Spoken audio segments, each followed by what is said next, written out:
नमस्कार विद्यार्थी मित्रांनो, आपलं सर्वांचं अगदी मनापासून स्वागत आहे द जिनियस अकॅडमीच्या या डिजिटल प्लॅटफॉर्मवर. मित्रांनो, आज आपण या व्हिडिओमध्ये चर्चा करणार आहोत कंबाईन ग्रुप बी आणि ग्रुप सी यांचा जो काही प्रिलिम्सचा क्वेश्चन पेपर झालेला आहे 2023चा, तो पेपर आपण आज या व्हिडिओमध्ये डिस्कस करणार आहोत. तर ही एक्झाम जी झालेली आहे ती 30 एप्रिल 2023 रोजी झालेली आहे. आता हा पहिलाच पेपर होता ज्यामध्ये गट क आणि गट ब यांचा संयुक्त पेपर झालेला आहे पूर्वपरीक्षेचा. याच्या अगोदर गट बचा पूर्वपरीक्षेचा वेगळा व्हायचा आणि गट कचा पूर्वपरीक्षेचा वेगळा व्हायचा. तर हा पहिलाच पेपर आहे. त्याचनुसार आपल्याला 2024साठी देखील हाच पॅटर्न असणार आहे. तर त्यासाठी हा व्हिडिओ नक्कीच फायदेशीर ठरणार आहे. तर चला आपण आता याच्यामध्ये काय चेंज झालेलं आहे मागच्या वर्षीच्या क्वेश्चन पेपरमध्ये आणि या पेपरमध्ये. तर पॉलिटीचे 15 प्रश्न या पेपरमध्ये विचारलेले आहेत. याच्या अगोदर 10 प्रश्न विचारले जायचे. तर पॉलिटीला वेटेज वाढलेलं आहे, 5 क्वेश्चन इथं वाढलेले आहेत. सोबतच गणित बुद्धिमत्ताचे देखील अगोदर 15च प्रश्न राहायचे. यात देखील आता त्यांचं प्रमाण 20 संख्या वाढून ते आता 5 संख्या वाढून ते 20 झालेले आहेत. म्हणजेच काय तर आपल्याला पॉलिटी आहे 15 क्वेश्चन आणि गणित बुद्धिमत्ता जे काय तर ते 20 क्वेश्चन असणार आहेत. तर चला आपण पहिला प्रश्न बघूयात. आता पहिला टॉपिक हा किंवा पहिला सब्जेक्ट हा इतिहास असणार आहे. तर बघूयात इतिहासाचे कोणते क्वेश्चन आले होते. आणि मित्रांनो, तुम्ही 2022चा जरी क्वेश्चन पेपर जर बघितलं तुम्ही 2022चा आणि 2023चा, तर तुम्हाला एक पॅटर्न समजून येईल बघा याच्यामध्ये. किंवा 2021चा जरी घेतला तर तुम्हाला एक लिंक लागून येते बघा हिस्ट्रीमध्ये, जिओग्राफीमध्ये. आता हिस्ट्रीमध्ये काय तर हे कामगार संघटना आहेत किंवा मजदूर संघटना. तर प्रत्येक वेळी मजदूर संघटनेवर एक क्वेश्चन आहे. म्हणजे 21ला जरी बघितलं तरी तुम्ही मजदूर संघटनेवर क्वेश्चन मिळेल तुम्हाला. नंतर ब्राह्मणेतर चळवळीवर असेल तर त्याच्यावर देखील प्रश्न विचारलेले आहेत. नंतर आपली काय तर वाहतूक व्यवस्था, त्याच्यामध्ये काय रेल्वे असतील, रस्ते असतील, त्याच्यावरती प्रश्न विचारलेला आहे. म्हणजे प्रत्येक वर्षी 21ला, 22ला, 23ला असा एक प्रश्न विचारत आहे. तुम्ही तिन्ही वर्षाचे क्वेश्चन पेपर सोबत ठेवा. समजा तुम्ही 2024च्या पूर्वसाठी तयारी करत आहात कंबाईनच्या, तर तुमचं काम काय तर 2021, 2022 आणि 2023चे पेपर सोबत ठेवा आणि लिंक करून बघा. तुम्हाला एक लिंक लागून जाईल की बघा प्रत्येक वर्षी त्याच पॉईंटवर प्रश्न विचारत आहे. म्हणजे आपला काय तर अभ्यासाचा जो काय आपला एरिया असणार आहे तो थोडासा आपला काय एक कन्साईज होईल किंवा आपण योग्य त्या डायरेक्शननं अभ्यास करू शकू. तर त्यासाठीच हे ॲनालिसिस फायदेशीर ठरू शकणार आहे. तर तिन्ही पेपर तुमच्याकडे हार्ड कॉपी असावेत येणाऱ्या 24साठी. तर बघूयात पहिला प्रश्न काय तर नारायण मेघाजी लोखंडे यांनी बॉम्बे मिल हँड असोसिएशन ही कामगार संघटना स्थापन करीत असताना त्यांना खालीलपैकी कोणत्या व्यक्तींचे सहकार्य मिळाले होते. आता आयोगाचा फेवरेट क्वेश्चन झालेला आहे या पॅटर्नमध्ये. एक संघटना द्यायची, अगोदर सोपे प्रश्न राहायचे. ही बॉम्बे मिल हँड असोसिएशन ही संस्था कोणी स्थापन केली किंवा कोणत्या वर्षी स्थापन केली असा सरळ प्रश्न विचारला जायचा. पण आता ते आपल्याला प्रश्नातच देत आहेत. नारायण मेघाजी लोखंडे यांनी बॉम्बे मिल हँड असोसिएशन स्थापन केलेली आहे. पण त्यांच्या स्थापनेसोबत कोण होते व्यक्ती, तर हे त्यांनी विचारलेलं आहे. आता ही भारतातील पहिलीच मजदूर संघटना होती बघा बॉम्बे मिल हँड असोसिएशन. ही 1884मध्ये स्थापन झाली होती. 1884ला मुंबई येथे. तर हा डेटा देखील तुमच्याकडे असू द्या, कारण महत्त्वाची संस्था आहे. याच्यावरती फिरून प्रश्न विचारला जाऊ शकतो आणि मेन्सला देखील याच्यावरती प्रश्न असतो, म्हणजे असतोच कामगार संघटनेवर. तर 1884मध्ये बॉम्बे मिल हँड असोसिएशनची स्थापना केली कोणी, तर नारायण मेघाजी लोखंडे यांनी. तर याच्यामध्ये कोण कोण होतं तर बघूयात. केशवराव बागडे, केशवराव बोले, रघु भिकाजी, गेनू बाबाजी, नारायण सुरकाजी, विठ्ठलराव कोरगावकर, कृष्णाजी अर्जुन केळुसकर, रामचंद्र शिंदे आणि नारायण पवार. खूप साऱ्या व्यक्तींचे नाव दिलेले आहेत. आणि तिथं आपल्याला एवढं वेळेची घाई असते किंवा आपण गडबडीत असतो, त्याच्यामुळे आपण अशा ठिकाणी काय करतं, ऑल ऑफ दी अबव असेल तर ते घेऊन जाणं इथं आपलं फायदेशीर ठरू शकतं. पण इथं जर बघितलं तुम्ही पर्याय, तर तसं ऑल ऑफ दी अबव किंवा वरीलपैकी सर्व एकही पर्याय नाही आहे. तर अशा वेळी काय करायचं, जास्तीत जास्त व्यक्तींचा समावेश करून घ्यायचा त्याच्यामध्ये. म्हणजे अ ब मध्ये फक्त 2च हे दिलेले आहेत त्यांनी पेअर. इथं जर बघितलं ब ड मध्ये 2च दिलेले आहेत, ब आणि ड, म्हणजे हा आणि हा. पण खालचे 3 जर पर्याय बघितले 3 आणि 4, याच्यामध्ये 3 क्रम दिलेले आहेत. म्हणजे आपल्याला अ ब क आणि ब क ड पैकी एक निवडायचं आहे. म्हणजेच काय तर एक तर अ काढून टाका किंवा आपल्याला काय करायचं आहे तर ड काढून टाकायचं आहे. तर जास्तीत जास्त व्यक्ती घ्यायचे म्हणजे ब क ड पर्याय मिळून जाईल आपल्याला. तर हे एकनुसार आपण लॉजिक लावू शकतो, कारण तिथं आपल्याला आठवणारच नाही की केशवराव बागडे होते की नव्हते, केशवराव बोले होते की नव्हते. पण हे केशवराव बागडे आणि केशवराव बोले त्याच्यामध्ये नव्हते. हे सी.के. बोले यांचे फादर आहेत बघा किंवा वडील आहेत ते. तर त्यांचा काही याच्यामध्ये समावेश नव्हता. केशवराव बागडे आणि केशवराव बोले यांचा समावेश नव्हता, त्याच्यामुळे अचुकीचं आहे. रघु भिकाजी आणि गेनू बाबाजी देखील होते. आणि कृष्णाजी अर्जुन केळुसकर, रामचंद्र शिंदे आणि नारायण पवार. तर हे कृष्णाजी केळुसकर आहेत, सत्यशोधक समाजाशी संबंधित आहेत. त्याच्यामुळे यांचा समावेश असणं क्रमप्राप्त होतं तिथं, हे देखील त्याच्यामध्ये समावेश होता. तर या संबंधित प्रश्नाचा पर्याय क्रमांक ब, क, ड हे योग्य उत्तर आहे. फक्त केशवराव बागडे आणि केशवराव बोले हे तिथं नव्हते. तर त्यानुसार पर्याय क्रमांक 4 इथे योग्य ठरणार आहे. नंतर पुढील प्रश्न बघूयात. प्रश्न क्रमांक 2.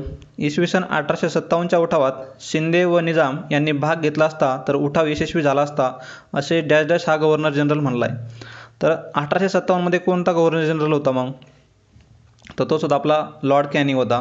तर लॉर्ड कॅनिंगचंच म्हणणं आहे असं की उठावात जर शिंदे व निजाम यांनी जर भाग घेतला असता तर उठाव यशस्वी झाला असता, असं लॉर्ड कॅनिंग यांचं म्हणणं आहे. तर 1857चा बद्दल कोणाचं म्हणणं आहे? तर लॉर्ड कॅनिंग. तर लॉर्ड रिपन तर हा खूप शेवटी आलेला होता 1878च्या दरम्यान, व्हर्नॅक्युलर प्रेसच्या नंतर 78-82मध्ये जवळपास. डलहौसी जर बघितला तर ह्या कॅनिंगच्या अगोदरच येऊन गेलेला आहे तो. 1848 ते 1856 या दरम्यान तो होऊन गेलेला आहे डलहौसी, माउंटबॅटन पर स्वातंत्र्याच्या वेळी आलेला. तर संबंधित प्रश्नाचा पर्याय क्रमांक 4 इथे योग्य उत्तर आहे लॉर्ड कॅनिंग. पुढील प्रश्नाकडे जाऊयात. प्रश्न क्रमांक 3 बघूयात. आता प्रार्थना समाज पुन्हा एक फेवरेट क्वेश्चन आहे, फेवरेट संस्था आहे बघा किंवा समाज आहे आयोगाचा. याच्यावरती एक देखील वारंवार प्रश्न विचारत आहे ते. तर प्रार्थना समाजाबाबत पुढीलपैकी कोणती विधाने बरोबर आहेत? तर बघूयात. दादोबा पांडुरंग तरखडकर, आत्माराम पांडुरंग, वामन आबाजी मोडक, भाऊ महाजन इत्यादींनी 31 मार्च 1867 रोजी मुंबई येथे प्रार्थना समाजाची स्थापना केली. बरोबर आहे. प्रार्थना समाजामार्फत सुबोध पत्रिका सुरू केली. बरोबर आहे. त्यांचं मुखपत्रच होतं सुबोध पत्रिका, हे देखील बरोबर आहे. आता आपल्याला ब तर शुअर आहे, मग ब घेऊन जायचं आहे आपल्याला. तर बरोबर विचारले त्यांनी, ब असावं. सर्व ठिकाणी ब आहे बघा, म्हणजे ब माहीत असणं उपयोग नाही आपल्याला. तर प्रार्थना समाजाच्या माध्यमातून नामा जोशी यांनी मजुरांची स्थिती सुधारण्यासाठी सोशल सर्व्हिस लीगची स्थापना केली होती. बरोबर आहे. 1911च्या दरम्यान हे सोशल सर्व्हिस लीगची स्थापना झाली होती. त्याच्यामुळे क देखील बरोबर आहे, म्हणजे क असलं पाहिजे आपल्यामध्ये. क असणारे बघा 3 पर्याय आहेत क असणारे तरीसुद्धा. अ बरोबरच आहे. अ ब क. अ ब क जर बघितलं आपण तर अ ब क म्हणजे पर्याय क्रमांक 3 इथे योग्य उत्तर मिळेल. प्रार्थना समाजाने मुंबई, सोलापूर, कोल्हापूर इथे महाविद्यालयांची स्थापना केली, तर हे विधान चुकीचं आहे. फक्त अ ब क ही विधाने बरोबर आहेत. तर प्रश्न क्रमांक 3चा आहे पर्याय क्रमांक 3 इथे योग्य उत्तर. आता याच्यामध्ये बऱ्याचशा सोशल सर्व्हिस लीग सारख्याच अजून संस्था होत्या बघा. डिप्रेस क्लासेस मिशन स्थापन केली होती विरा शिंदेंनी. यासोबतच शारदा सदन असेल किंवा हिंदू लेडीज सोशल क्लब असेल, तर हे प्रार्थना समाजाच्या अंतर्गत स्थापन झालेले होते. तर प्रश्न क्रमांक 3चा आहे पर्याय क्रमांक 3 इथं योग्य उत्तर. नंतर 4था प्रश्न बघूयात. आता हा थोडासा लेंदी किंवा किचकट प्रश्न म्हणता येईल. राज्यसेवा मुख्य परीक्षेमध्ये याचा समावेश आहे बघा सिलेबसमध्ये. तर हिंदू महासभेच्या संदर्भात पुढीलपैकी कोणती विधाने बरोबर आहेत? हिंदू महासभेच्या संदर्भात काही विधानं केलेली आहेत त्यांनी.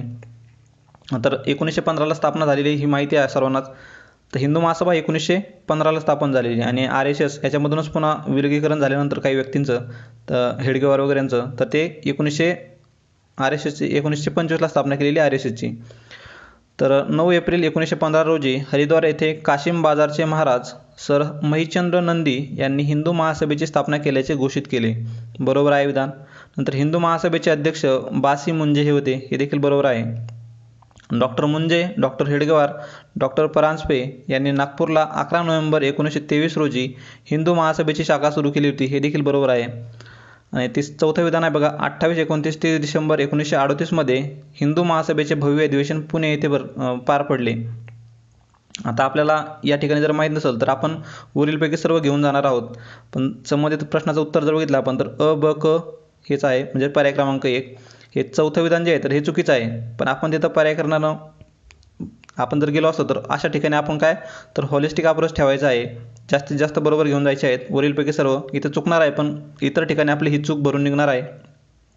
बाकी प्रश्नामध्ये आपण असे न येणारे प्रश्न बरोबर आणू शकतो. तर संबंधित प्रश्नाचं जर बघितलं आपण तर ड विधान चुकीचं आहे. कारण ड चुकीचं काय आहे तर 1938मध्ये जर बघितलं तर हे पुणे येथे झालं नसून तर ते नागपूरला अधिवेशन झालं होतं बघा, नागपूर. त्यानुसार ड विधान चुकीचं ठरतं आणि आपल्याला त्यांनी बरोबर विचारलेले आहेत. त्यानुसार अ बरोबर आहे, ब बरोबर आहे आणि क बरोबर आहे, म्हणजेच पर्याय क्रमांक 1 इथं योग्य उत्तर मिळत आहे. तर 4चा आहे पर्याय क्रमांक 1. आता एवढं डिटेल कोणाला माहीत असणं शक्य नाही आहे, कारण आपल्या काँग्रेसच्या अधिवेशन देखील एवढे डिटेल माहीत नाहीत.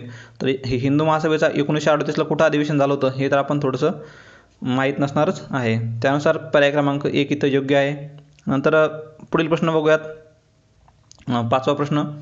इसवी सन 1857च्या उठावाच्या वेळी इंग्रजांच्या कोणत्या कर्तबगार सेनानींनी महत्त्वाची भूमिका बजावली होती?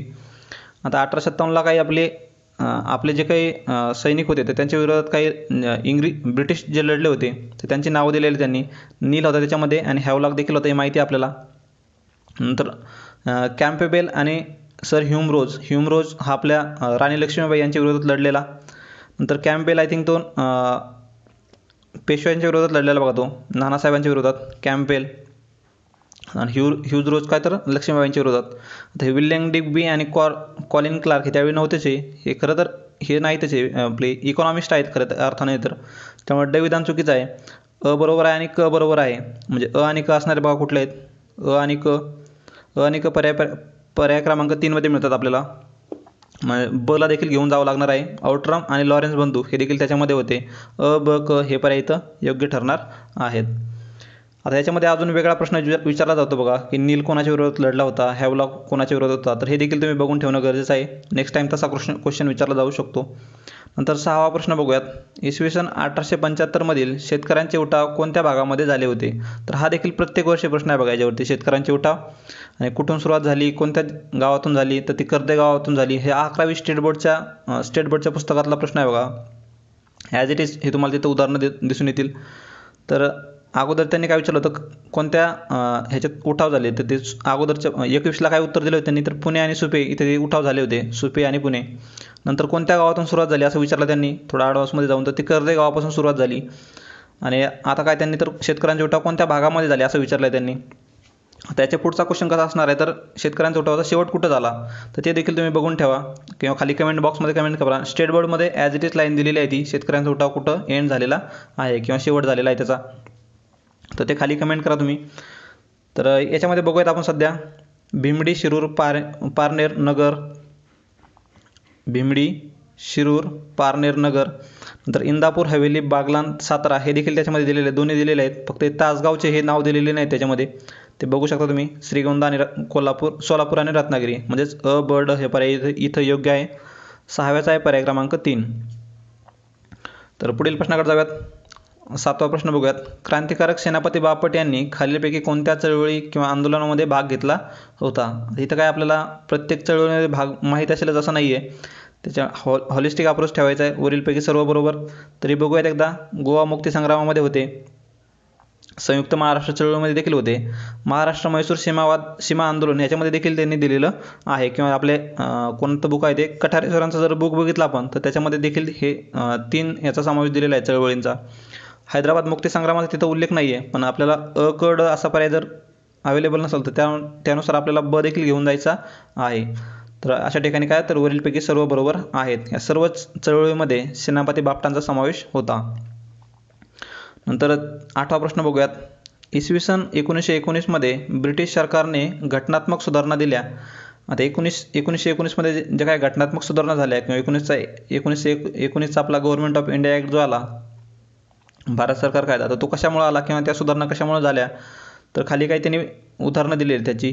क्रांतिकारकांच्या चळवळीमधून भारतीयांच्यात असंतोष वाढला होता. काँग्रेस व मुस्लिम लीग यांच्यातील युती झाली होती 1916ला लखनौ पॅक्टनुसार. नंतर जहाल व मवाळ यांच्यातील युती झाली होती, हे देखील बरोबर आहे. पहिल्या महायुद्धाने निर्माण झालेली राजकीय परिस्थिती, हे देखील बरोबर आहे. कारण पहिल्या महायुद्धानंतर ब्रिटिशांना भारताची एक प्रकारे सहाय्य गरजेचं होतं. त्यानुसार त्यांनी काय, तर 1919च्या ह्या घटनात्मक सुधारणा दिल्या होत्या. म्हणजेच अ ब क ड हे सर्व विधाने बरोबर आहेत. वरीलपैकी सर्व हे त्याचं योग्य उत्तर राहील. 8व्याचा आहे पर्याय क्रमांक 4. पुढील प्रश्नाकडे जाऊयात. 9वा प्रश्न बघूयात. डॅश यांनी स्वदेशी चळवळीचा श्रीगणेशा करून खादीचा पोशाख घालून सन 1877 मधील दिल्ली दरबारात हजेरी लावली. तर राणीचा हे झालता दिल्ली दरबार. तर त्या दरबारात 2 व्यक्तींनी हजेरी लावली होती बघा. एक होते आपले त्यातले लोकहितवादी गोपाळ हरी देशमुख आणि दुसरे होते आपले गणेश वासुदेव जोशी किंवा सार्वजनिक काका गवा जोशी. तर सार्वजनिक आपला खादीचा पोशाख कोण घालून गेलो होतं? ते होते गणेश वासुदेव जोशी. गणेश वासुदेव जोशी हे खादीचा पोशाख घालून जाणारे पहिले व्यक्ती होते. आणि स्वदेशीचा पहिला पुरस्कार करणारे देखील त्यांनाच म्हटलं जातं. किंवा खादीचे पहिले पुरस्कर्ते तर ते गवा जोशीच आहेत. खादीचे पुरस्कर्ते ते स्वदेशीचे नव्हे. तर खादीचे पुरस्कर्ते कोण? तर गवा जोशी. तर पुढील प्रश्नाकडे जाऊयात. आता अजून एक प्रश्न असा खादीवर विचारला जाऊ शकतो की काँग्रेस कार्यकर्त्यांना कुठल्या अधिवेशनादरम्यान किंवा कुठल्या अधिवेशनानंतर खादी घालणं हे कंपल्सरी केलं होतं. तर ते 1926च्या अधिवेशनानंतर किंवा 26च्या अधिवेशनामध्ये खादी घालणं हे कंपल्सरी केलं होतं काँग्रेसच्या कार्यकर्त्यांना. नंतर पुढील प्रश्नाकडे जाऊयात. 10वा प्रश्न बघूयात. 10वा प्रश्न काय सांगतोय तर राष्ट्रीय सभेची अधिवेशने. आता तुम्ही 22चा जर क्वेश्चन पेपर बघितला 2022चा, त्याच्यामध्ये असं जोडायला लावायला त्यांनी विचारलेलं आहे काँग्रेसची अधिवेशनं म्हणजे पहिलं, दुसरं, तिसरं अधिवेशन आणि त्यांचे अध्यक्ष विचारलेले आहेत. तर त्याच पॅटर्नचा हा देखील क्वेश्चन आहे. म्हणजे तुम्हाला काय क्वेश्चनचा एक पॅटर्न समजून जाईल बघा. असं 2-3 वर्षाच्या सोबत पेपर जर तुम्ही घेतले आणि थोडं ॲनालिसिस केलं तर तुम्हाला कळून जाईल कोणत्या टॉपिकवर आयोग वारंवार प्रश्न विचारत आहे. आता पहिलं अधिवेशन बघूयात. पहिलं तर त्यांनी दिलेलं नाही, तर डायरेक्ट 5वं अधिवेशन दिलेलं आहे. 1889 मुंबईत झालेलं 5वं अधिवेशन. तर हे काय तर आपल्याला माहिती आहे वेडरमन हे त्याचे अध्यक्ष होते. तर असाठी 3 कुठे बघा, असाठी 3 एकाच पर्यायामध्ये 10व्याचा मिळतो, त्यानुसार पर्याय क्रमांक 2 इथं योग्य उत्तर. आणि एक्झाममध्ये काय करायचं तुम्हाला शुअर शॉट माहीत असेल 5व्याचा अधिवेशनाचे अध्यक्ष एक हे विल्यम वेडरमन आहेत. तर ते टिक करायचं आणि असा एकच पर्याय असेल तर सरळ पुढे जायचं, बाकीचे ऑप्शन बघण्याची गरज नाही. कारण अशा वेळी तुम्ही तुमचा वेळ वाचू शकता आणि बाकीची तुमच्या गणित बुद्धिमत्तासाठी तो तुम्ही इथं इन्व्हेस्ट करू शकता. तरी आपण बाकीचे पर्याय बघूयात. 5वे अधिवेशन अध्यक्ष होते विल्यम वेडरबर्न. नंतर 7वे अधिवेशन झालं नागपूरला. 7वे अधिवेशन 1891ला ते होते आनंद चार्लू हे त्याचे अध्यक्ष होते. आता या अधिवेशनाचं एक विशेष म्हणजे याच्यामध्ये आता जी काँग्रेस होती तर त्याला इंडियन नॅशनल काँग्रेस हा नॅशनल शब्द जो आहे किंवा राष्ट्रीय शब्द आहे तर तो काँग्रेसच्या नावामध्ये ॲड करण्यात आलेला होता. तर नॅशनल हा शब्द कधी ॲड केला असा देखील प्रश्न विचारला जाऊ शकतो येणाऱ्या काळातील एक्झाममध्ये. तर राष्ट्रीय हा शब्द काँग्रेसच्या 7व्या अधिवेशनामध्ये जे नागपूरला झालं होतं 1891 साली आणि त्याचे अध्यक्ष होते आनंद चार्लू, तर त्या ठिकाणी राष्ट्रीय हा शब्द तिथं ॲड करण्यात आलेला होता.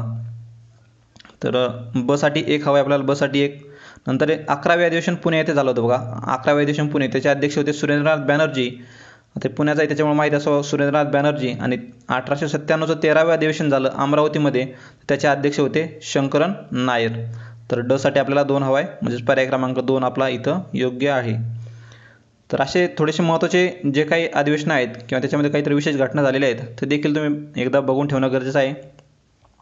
मी आपल्या टेलिग्रामला देखील शेअर केलेली बघा ती प्रिंट किंवा ती PDF, तर ती तुम्ही ते बघू शकता काँग्रेसच्या अधिवेशनं.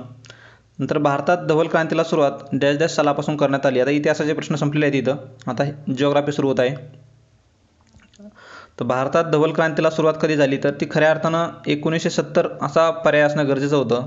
1970 तर आपल्याला 1970 ते 71 असं म्हणू शकतो. तर त्यानुसार 1971 हे पर्याय इथे योग्य ठरणार आहे. धवल क्रांती म्हणजेच आपले व्हाईट रिव्हॉल्युशन किंवा दूध क्रांती. तर 1971 हे तिथं योग्य उत्तर आहे.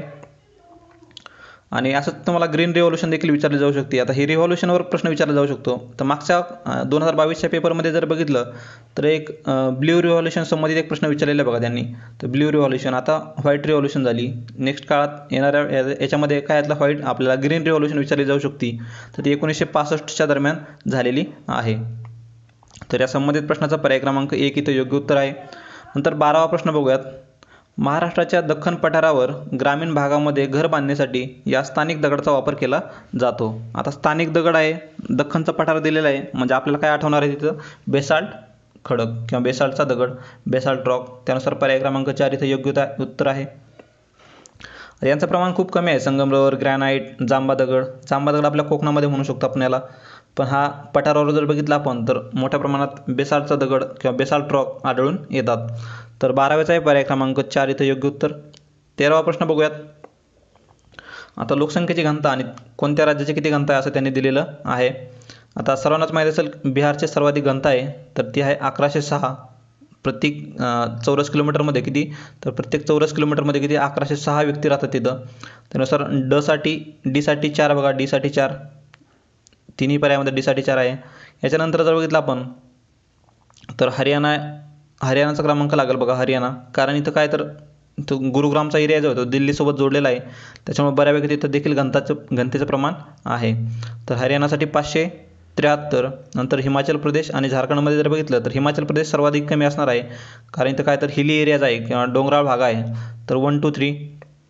बी साठी 1 जर बघितलं आपण तर असे पर्याय आपल्याला 2 मिळतात. बी साठी 1 आहे, बी साठी 1 आहे. नंतर झारखंडला काय तर 414. सी साठी 2 म्हणजे पर्याय क्रमांक 2 इथं योग्य उत्तर मिळेल. तर 13व्याचा मिळतो आपल्याला पर्याय क्रमांक 2. तर असं लॉजिक लावत चला किंवा तुम्ही पाठ करताना थोडंसं असं लॉजिक डेव्हलप करा किंवा असं कसं लक्षात राहील. तर हरियाणाचं किती आहे बघा, 2 नंबर आहे हरियाणा 573, बिहार आहे 1106, झारखंड जर बघितलं तर 414 आणि हिमाचल प्रदेशमध्ये डोंगराळ भाग आहे त्याच्यामुळे कमी घनता आहे इथं 123. त्यानुसार पर्याय क्रमांक 2 इथं आपल्याला योग्य उत्तर मिळत आहे. नंतर 14वा प्रश्न बघूयात. आता हा देखील एक आयोगाचा फेवरेट प्रश्न आहे बघा. काय तर ती सर्व महाराष्ट्रात फेमस असणारी कसामी असतो म्हणजे काय शिखर दिलेले आहेत किंवा त्यांचे टेकड्या दिलेले आहेत तर त्यांची उंचीनुसार क्रम त्यांनी विचारलेला आहे. तर सर्वाधिक उंच टेकडी माहिती सर्वांनाच, कळसुबा आहे सर्वात उंच, त्याची उंची आहे 1646. नंतर साल्हेर काय 1567. नंतर महाबळेश्वर, हरिश्चंद्रगड हे सर्वांना माहिती असणार आहे. तर इथं का आपल्याला त्यांनी उंचीनुसार जोड्या लावायला विचारलेल्या आहेत. आता ही तुमची उंची जरी पाठ नसेल तर तुम्हाला हा क्रम पाठ आहे. तर कसामी सा म्हणजे काय साल्हेर आहे, साल्हेर 1 नंबरला आहे कारण इथं कळसुबाई दिलेलं नाही आहे. त्यानुसार साल्हेर जर बघितलं साल्हेरला सर्वाधिक जोडी लावायची बघा. साल्हेर म्हणजेच 1567. बघा डी साठी 1 कुठे मिळतोय का, डी साठी 1 एकाच पर्यायामध्ये पर्याय क्रमांक 1 इथं योग्य उत्तर मिळेल. तर 14व्याचा आहे पर्याय क्रमांक 1. बाकीचे देखील पर्याय बघूत आपण. मांगीतुंगी किती आहे तर ती 1100 किलोमीटर आहे, 1100 मीटर आहे सॉरी. त्र्यंबकेश्वर जी आहे तर ती 1304 आणि नंतर सप्तशृंगी जी आहे तर ती 1416. तर ही ट्रिक जरी तुम्ही लक्षात ठेवली तर यानुसार देखील तुम्ही ही पुढचे माप जोड्या लावू शकता. नंतर 15वा प्रश्न बघूयात. रो वाहतुकीची सुरुवात भारतात सर्वप्रथम कोणत्या रेल्वे मार्गावर झाली. रो वाहतूक म्हणजे काय तर रोल ऑन रोल ऑफ असा त्याचा फुल फॉर्म आहे बघा, रोल ऑन रोल ऑफ. आता आपण हे गावाकडे देखील अनुभवतो बघा. हे एखाद्या नदीवरून आपल्याला पलीकडे जायचं असेल तर आपण आपली 2 व्हीलर असेल किंवा दुसरी कोणती गाडी असेल तर आपण काहीतरी एखाद्या होडीमध्ये पार्क करतो आणि ती आपल्याला पलीकडे सोडतो. तर त्याच प्रकारची काहीतरी सर्व्हिस आहे बघा ही. तर हे याच्यामध्ये जर बघितलं तुम्ही तर मोठ्या ट्रक वगैरे जे आहेत तर त्याच्यामध्ये ह्या पार्क करून दुसऱ्या ठिकाणी चाललेल्या आहेत. इथे दिसून येईल बघा तुम्हाला ते. बघा ही ट्रेन आहे, याच्यामध्ये काहीतरी हे ट्रक्स इथं काहीतरी ते घेऊन चाललेलं आहे. तर ही आहे roll on roll off service, ro service. तर ही प्रथमतः कोणत्या रेल्वे मार्गावर सुरू झाली तर ती कोकण रेल्वे मार्गावर, कोकण रेल्वे मार्ग. 15व्याचा आहे पर्याय क्रमांक 3 इथं योग्य उत्तर. हा फॅक्च्युअल डेटा आहे, माहीत असणं गरजेचं आहे.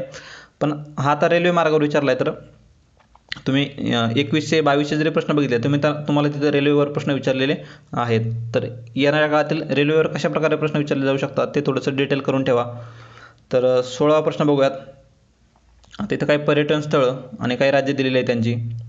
आता जम्मू काश्मीरचं जर बघितलं आपण तर अलची गुंफा. तर अगोदर काय बघायचं यातलं आपल्याला कुठलं माहिती आहे का. आता अंबाला बऱ्यापैकी लोकांना माहीत असेल. अंबाला काय तर कॅन्टोन्मेंट झोन आहे, कॅन्टोन्मेंट एरिया आहे तो. तर अंबाला कुठे आहे तर हरियाणामध्ये अंबाला. तर बघा डी साठी 2 पर्यायामध्ये आहे. नंतर बाबा बकाला, आता हे पंजाबमध्ये थोडेसे शीख धर्मियासंबंधित पर्यटन स्थळ आहेत त्याच्यामुळे हे नावावरून आपण एक लॉजिक लावू शकतो बाबा बकाला. तर पंजाबमध्ये काय तर तरन बाबा बकाला. सी साठी 1 बघा कुठे सी साठी 1, दोन्ही ठिकाणी सी साठी 1च आहे. नंतर हिमाचल प्रदेश जर बघितलं आपण तर हे नैनादेवी. आता उत्तराखंडचं जे नंदादेवी आहे, नंदादेवी उत्तराखंडला आहे आणि नैनादेवी कुठे आहे तर ते हिमाचल प्रदेशमध्ये आहे. बीला आहे 4, बी साठी 4 कुठे आहे तर बी साठी 4 इथे मिळत आहे आणि इथे देखील मिळत आहे. पण हा आपण ऑलरेडी एलिमिनेट केलेला आहे, त्याच्यानुसार पर्याय क्रमांक 16चा 2 इथं योग्य उत्तर मिळेल. आणि जम्मू आणि काश्मीरचा कोणता आहे तर अवंतीपूर अलची गोंपा. तर 16व्याचा मिळतो पर्याय क्रमांक 2 इथं योग्य उत्तर. 17व्याचं बघूयात. थोडासा आउट ऑफ द बॉक्स आहे बघा 17वा क्वेश्चन हा. चॅम्पियन आणि सेट यांच्या वर्गीकरणानुसार महाराष्ट्र राज्यात जंगलाचे किती प्रमुख प्रकार आहेत. तर जंगलांचे किती प्रकार आहेत ते विचारलेलं आहे त्यांनी आणि ही फॅक्च्युअल डेटा आहे. 6 प्रकार त्यांनी दिलेले आहेत. आयोगाने उत्तर 6 दिलेलं आहे त्याचं. 17व्याचा आहे पर्याय क्रमांक 1. तर असे क्वेश्चन तुम्ही शक्यतो स्किप करू शकता. तर 18वा प्रश्न बघूयात. भारतातील कोणते शहर भारतीय शासनाच्या स्वच्छ क्रमवारीत सलग 3 वेळा 2019 ते 21 स्वच्छ शहर म्हणून घोषित करण्यात आलेले आहे. आता बऱ्यापैकी विद्यार्थी हे 2019 ते 21 या वर्षाचं प्रत्येक वर्षाचं करंट अफेअर वाचत असतात. तर प्रत्येक वर्षी आपल्या वाचण्यात असतं बघा इंदोर हे प्रथम स्थानावर आहे, त्यानुसार देखील आपल्याला माहीत होतं. 18व्याचा आहे पर्याय क्रमांक 1. नंतर पुढील प्रश्न बघा. तर काही औष्णिक वीज केंद्र आणि त्यांची जिल्ह्याचे ठिकाणे विचारलेले त्यांनी आपल्याला. तर 19वा प्रश्न तसा कॅन्सल झालेला आहे तो. 19वा कॅन्सल झालेला आहे कारण इथं याचं उत्तर मिळत नव्हतं बघा. उरणचं जे आहे, उरणला यांनी रायगड देणं अपेक्षित होतं पण तो दिलेला नाही त्यांनी. उरण हे खरं तर रायगडमध्ये आहे. उरण रायगड. कोराडी कुठे आहे तर कोराडी आपला नागपूरमध्ये आहे, कोराडी नागपूर. नंतर पारस जर बघितलं तर पारस अकोल्यामध्ये आहे, पारस अकोला. तरी देखील तुम्ही हे पाठ करून ठेवा, पारस अकोल्यामध्ये, कोराडी नागपूर, उरण रायगडमध्ये आणि फेकरी जे आहे तर ते जळगावमध्ये, फेकरी जळगाव. पण तसा पर्याय नाही आहे, इथं ठाणे दिले त्यांनी चुकून, तर हा प्रश्न इथं कॅन्सल झालेला आहे. 20वा प्रश्न बघूयात आता. रायलसीमा पठाराचे स्थान डॅश डॅश येथे आहे. कर्नाटक पठाराच्या उत्तरेला, आता हा कर्नाटक पठार म्हणता येईल एवढा हा. आता कर्नाटक पठाराच्या उत्तरेला इथे आपला महाराष्ट्र येईल, मग तर उत्तरेला. कर्नाटक पठाराच्या पश्चिमेला तर अरबी समुद्र येईल. कर्नाटक पठाराच्या दक्षिणेला तर इथे केरळचा भाग येतो. पण कर्नाटक पठाराच्या पूर्वेला जर बघितलं आपण, हा आंध्र आणि तेलंगणाचा भाग, तर हाच रायलसीमा पठार म्हणून ओळखला जातो. तर त्यानुसार काय तर कर्नाटक पठाराच्या पूर्वेला हा त्याचा योग्य पर्याय असणार आहे. तर 20चा त्यानुसार पर्याय क्रमांक 4 इथं योग्य उत्तर मिळेल. एकदा तुम्ही हे प्लॅटो देखील बघून ठेवा की या प्लॅटोवर देखील त्यांनी सारखा प्रश्न विचारलेला आहे. एक स्क्रीनशॉट मारून घेऊ शकता किंवा नेटवर तुम्हाला ही PDF ही फाईल इमेज देखील मिळू शकते. नंतर पुढील प्रश्नाकडे जाऊयात. 21वा प्रश्न बघूयात. हा देखील पॉवर्टीवरती संबंधित प्रश्न आहे बघा. ही एक PDF मी आपल्या टेलिग्रामला शेअर केली होती, त्यातून हा बऱ्यापैकी कव्हर झालेले आहेत बघा. पॉवर्टी असं सर्च करा टेलिग्राम चॅनलवर, तुम्हाला ही PDF तिथे मिळून जाईल.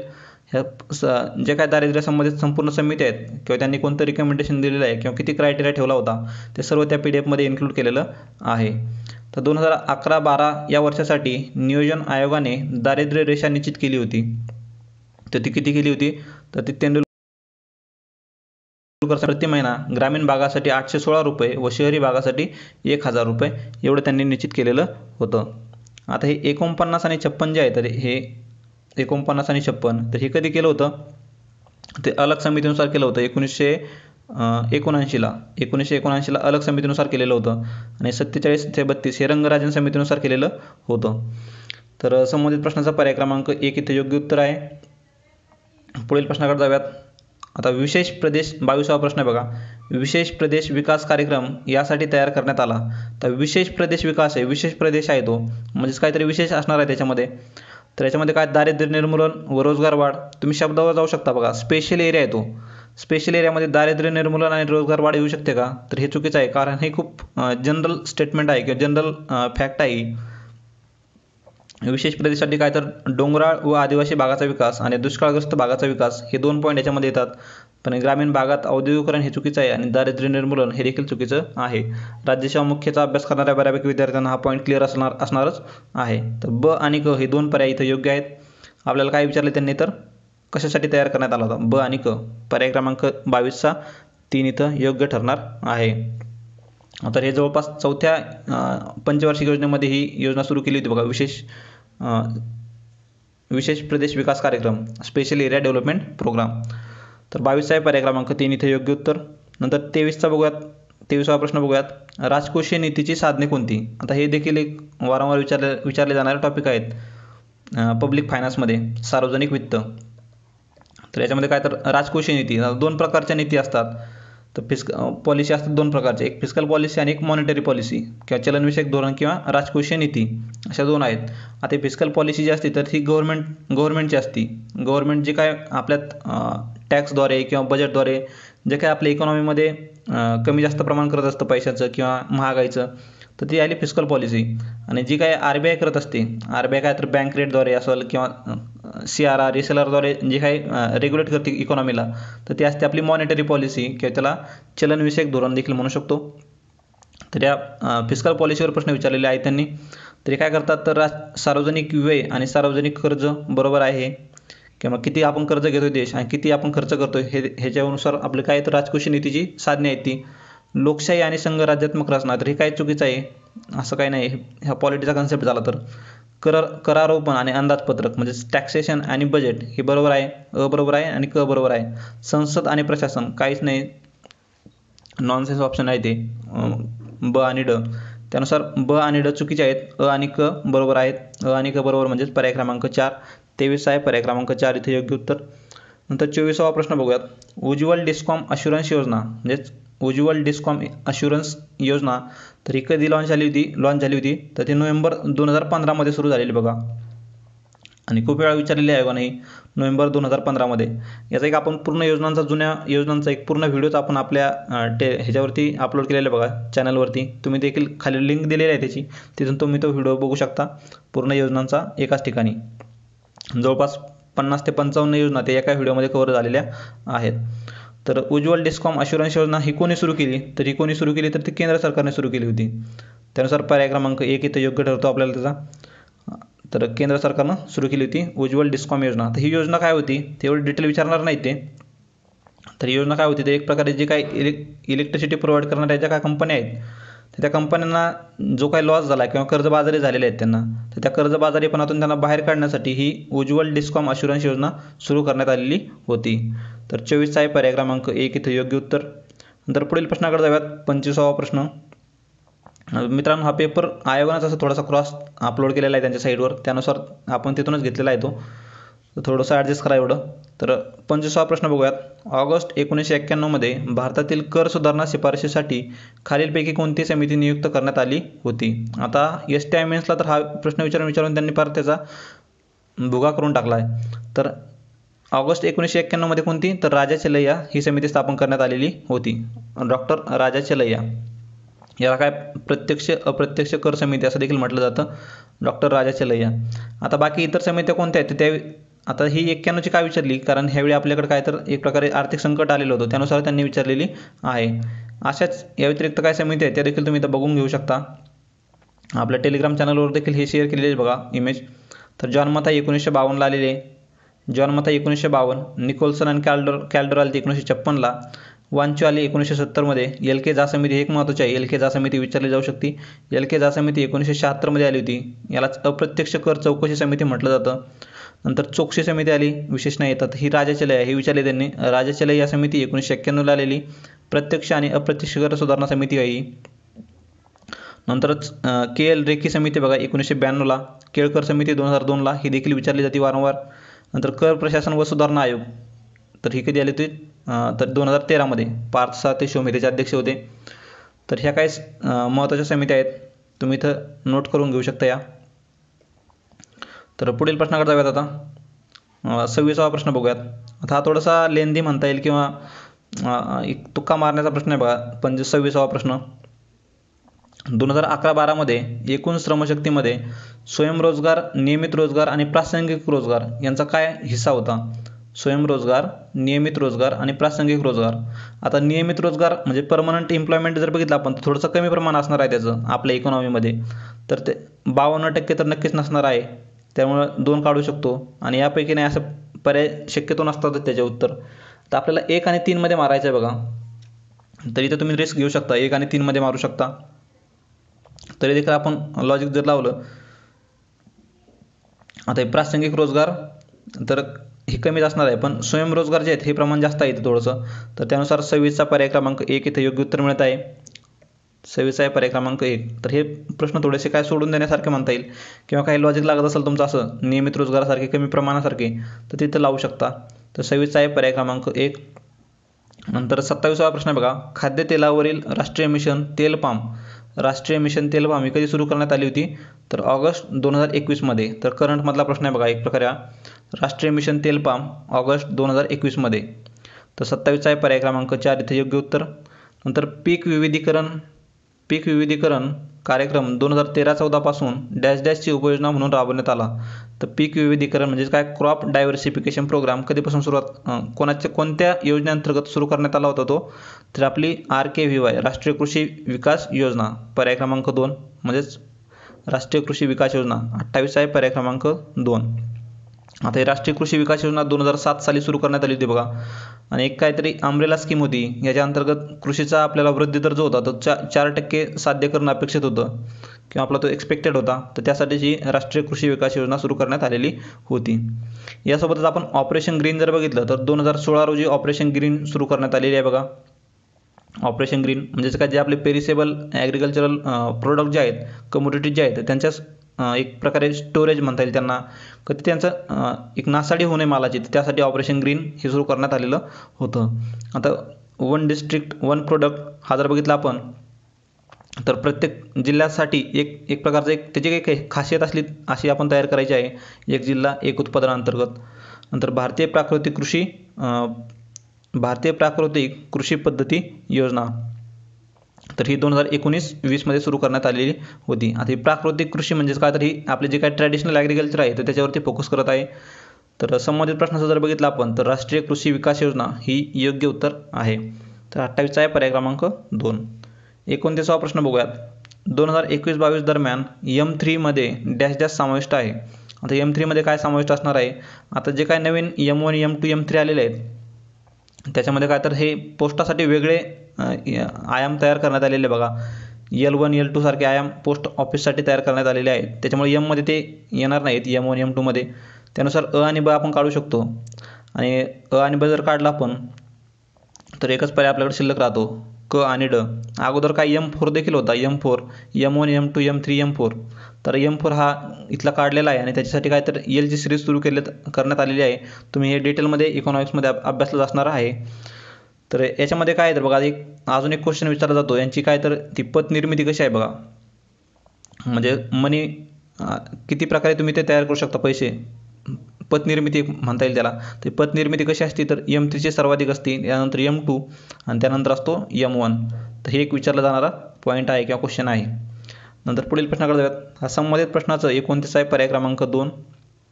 30वा प्रश्न बघूयात. 2023-24 अर्थसंकल्पात खालीलपैकी कोणते प्राधान्यक्रम आहेत. आता हे जर बघितले आपण तर हे अशा ठिकाणी हॉलिस्टिक अप्रोच ठेवायचा आहे. सर्वसमावेशक आपला अप्रोच असला पाहिजे. तसं सर्वसमावेशक विकास, हरित वाढ, नंतर युवा शक्ती, आर्थिक क्षेत्र, याच्यामध्ये अजून जरी पॉईंट असते तर ते देखील आपण घेतलेच असते याच्यामध्ये. त्यानुसार पर्याय क्रमांक 4 इथं योग्य उत्तर आहे अ, ब, क आणि ड. तर 30चा आहे पर्याय क्रमांक 4. 31वा प्रश्न बघूयात. 12व्या वित्त आयोगाने राष्ट्रीय आपत्ती निवारण निधीची योजना केंद्र आणि राज्यांच्या योगदानासह डॅश डॅशच्या प्रमाणात चालू ठेवण्याची शिफारस केली. आता 12व्या वित्त आयोगाचा आपल्याला तर पाठ असणार नाही आहे. सध्या 15वा वित्त आयोग चालू आहे. तर आपण बघितलं तर इथं काय विचारलं त्यांनी, केंद्र आणि राज्यांचा किती वाटा असला पाहिजे. पहिल्यांदा केंद्राचा वाटा आहे आणि नंतर राज्याचा वाटा आहे. आता इथं बघितलं आपण तर 25-15 अशी कुठली स्कीम आपल्या तरी वाचनात नाही आहे की जिथं केंद्राचा कमी वाटा आहे आणि राज्यांचा जास्त आहे. त्यामुळे सर हे चुकीचं आहे. इथं जर बघितलं आपण तर हे एक्सेप्शन आपल्या जे काही नॉर्थ ईस्ट स्टेट आहेत त्यांच्यासाठी अशी स्कीम असते बघा. ही 90% भारा केंद्र उचलतं आणि 10% भारा राज्य उचलतं. त्यानुसार हे देखील चुकीचं ठरणार आहे. म्हणजे एक्स्ट्रीम काढून टाकले आपण. 50-50ची तरी अशी कुठली स्कीम आढळत नाही. त्यानुसार बघितलं आपण तर 75% केंद्र भारत स्वीकारतं त्याचा आणि 25% हे राज्य स्वीकारत आहे. त्यानुसार 75 आणि 25 पर्याय क्रमांक 3 इथं योग्य उत्तर ठरणार आहे. 31 आहे पर्याय क्रमांक 3. नंतर पुढील प्रश्नाकडे जाऊयात. 32वा प्रश्न. खालीलपैकी कोणते किंवा कोणती विधाने अयोग्य आहेत. अयोग्य विचारले त्याच्याकडे लगेच राऊंड करून ठेवायचं. अयोग्य विचारलेले आहेत. UTGST केंद्र सरकार आणि केंद्रशासित प्रदेश सरकारद्वारे गोळा केले जातात. UTGST काय तर केंद्र सरकार आणि केंद्रशासित प्रदेश सरकारद्वारे गोळा केले जातात. आता कुठलाही GST जर असेल तर तो काय केंद्र सरकार जमा करत असतं. कुठलाही GST हे केंद्र सरकार आकारत असतं किंवा ते कलेक्ट करत असतं किंवा गोळा करत असतं. तर UTGST असेल किंवा कोणताही असेल तर ते केंद्र सरकार गोळा करणार आहे. त्यानुसार हे चुकीचे ठरणार आहे. केंद्रशासित प्रदेशांचा इथं काही गरज नाही आहे. त्या ब विधान जर बघितलं तर IGST. आता UTGST म्हणजे कोणता GST तर UT म्हणजे जो काही आपल्या केंद्रशासित प्रदेशामध्ये लावला जातो तो UTGST झाला. आणि IGST म्हणजे कोणता तर 2 राज्यामध्ये जर व्यापार होत असेल तर 2 राज्यामध्ये होणाऱ्या व्यापारावर जो काही GST लावला जातो तर तो असतो IGST. तर तो देखील केंद्र सरकार आकारतं किंवा ते गोळा करतं. त्यामुळे इथं राज्य देखील चुकीचं आहे. त्यामुळे बी विधान देखील चुकीचं ठरणार आहे. तर दोन्ही विधाने हे चुकीचे आहेत. असं जर बघितलं तर पर्याय क्रमांक 3 मध्ये मिळतात. दोन्ही अ आणि ब अयोग्य आहेत. तर 32 आहे पर्याय क्रमांक 3. नंतर 33वा प्रश्न बघूयात. मानवी विकास निर्देशांकामध्ये बहुआयामी दारिद्र्य निर्देशांकाचे डॅश डॅश 3 आयाम प्रतिबिंबित होतात. तर हे multi dimensional poverty index MPI. तर याच्यामध्ये कोणते आयाम आहेत सर्वांनाच माहिती आहे. हे आरोग्य, उत्पन्न नसणार आहे त्याच्यामध्ये, शिक्षण आणि राहणीमान म्हणजेच काय हेल्थ, एज्युकेशन आणि लिव्हिंग स्टँडर्ड म्हणजेच अ, क आणि ड. अ, क, ड म्हणजेच पर्याय क्रमांक 3. 33चा मिळतो पर्याय क्रमांक 3. 34वा प्रश्न बघूयात.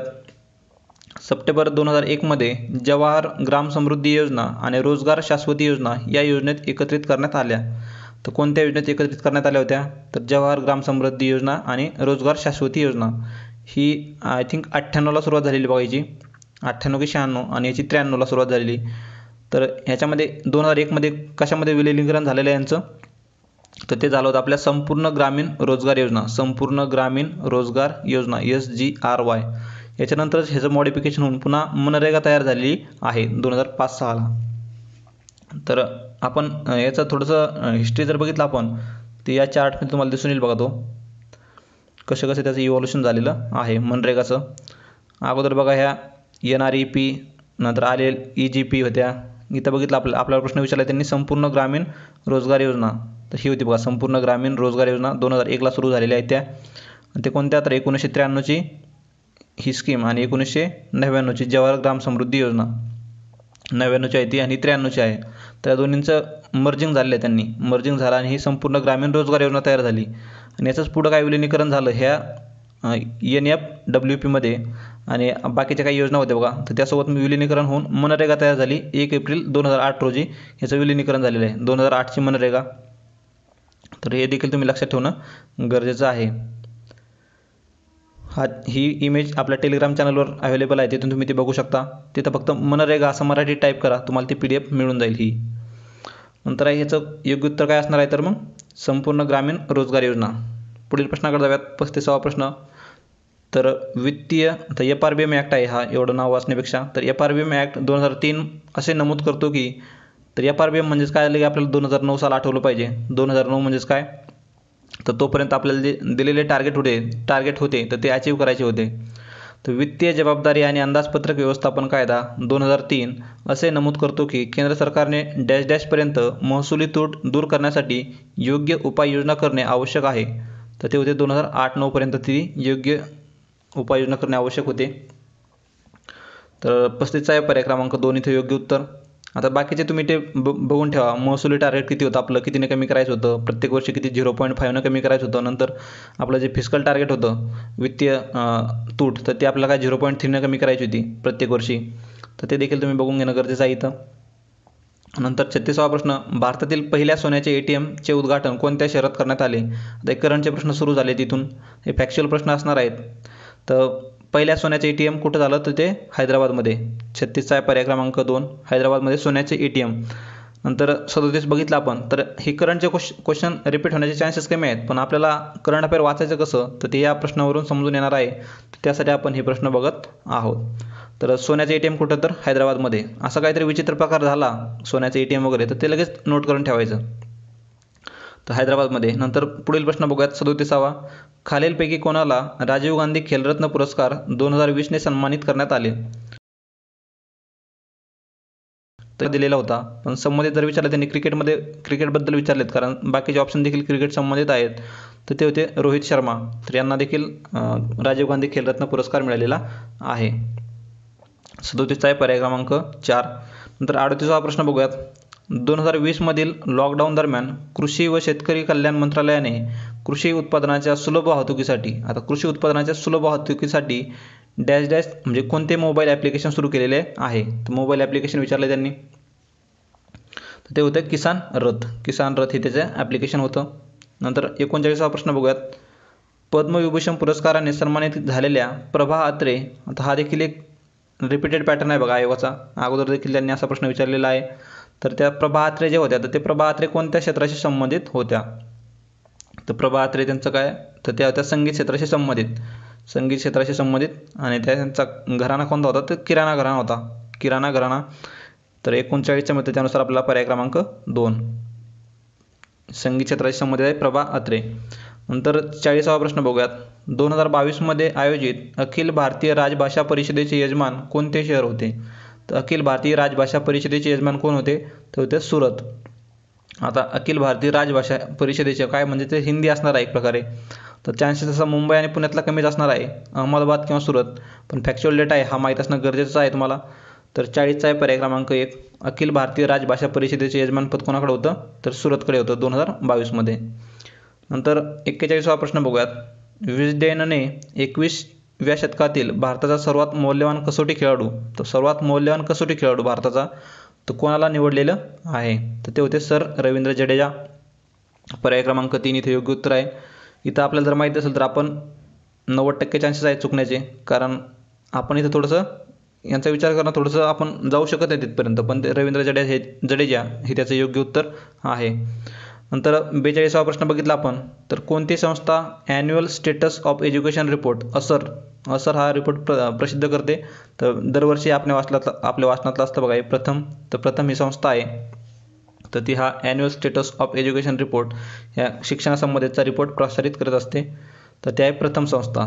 तर 42चा पर्याय क्रमांक 2 इथं योग्य उत्तर आहे. तर 43वा प्रश्न बघूयात, कोणत्या संस्थेने आण्विक सुरक्षेवर उच्चस्तरीय क्यू मॉस्को संवाद स्थापन केला? तर Q Moscow dialogue on nuclear safety.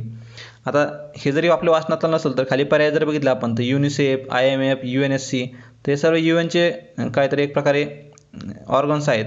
पण हा IAEA जर बघितला तर हा वेगळा आहे आणि त्यासंबंधितच हा क्यू मॉस्को डायलॉग झालेला आहे किंवा न्यूक्लिअर सेफ्टी झाली आहे रशिया आणि आपल्या याच्या दरम्यान USA दरम्यान जे वार चालू होतं त्यासाठीच न्यूक्लिअर सेफ्टी म्हणून कोणता डायलॉग झालेला आहे तर Q Moscow dialogue IAEA International Atomic Energy Agency IAEA. तर संबंधित प्रश्नाचा पर्याय क्रमांक 1 इथं योग्य उत्तर आहे IAEA. 43 आहे पर्याय क्रमांक 1. 44वा प्रश्न बघूयात, कोविड-19 या महामारीचा पहिला रुग्ण भारतामध्ये केव्हा व कुठे आढळला? तर कोविड-19 तर याचा पहिला रुग्ण जर बघितला आपण तर तो होता, हा फॅक्च्युअल आहे बघा आता, तर हा तसं तर हे तारीख दिलेली नाही ती 27 ते 28 जानेवारीला सापडला होता बघा तो, पण ती तारीख नाही, त्याच्यानुसार आपण जवळची तारीख घेऊ शकतो 30 जानेवारी 2020ला. तर 30 जानेवारी 2020 केरळमध्ये सापडलेला होता. तर यानुसार आपण 2 ऑप्शन एलिमिनेट करू शकतो, कारण केरळमध्ये सापडलं होतं हे माहीत होतं, पण तारीख माहीत असणं गरजेचं आहे. 30 जानेवारी 2020 केरळमध्ये सापडलेला होता. नंतर 45वा प्रश्न बघूयात, अल मोहद अल हिंदी. आता हा बऱ्याच करंट अफेअर जे काही मॅगझिन आहेत त्याच्यामध्ये कव्हर झालेला नव्हता, पण ते क्लेम करतात की आमच्याच याच्यातून आलेला आहे. असे काही क्वेश्चन सापडतील मित्रांनो जे कशातून कव्हर झालेले नाही आहेत.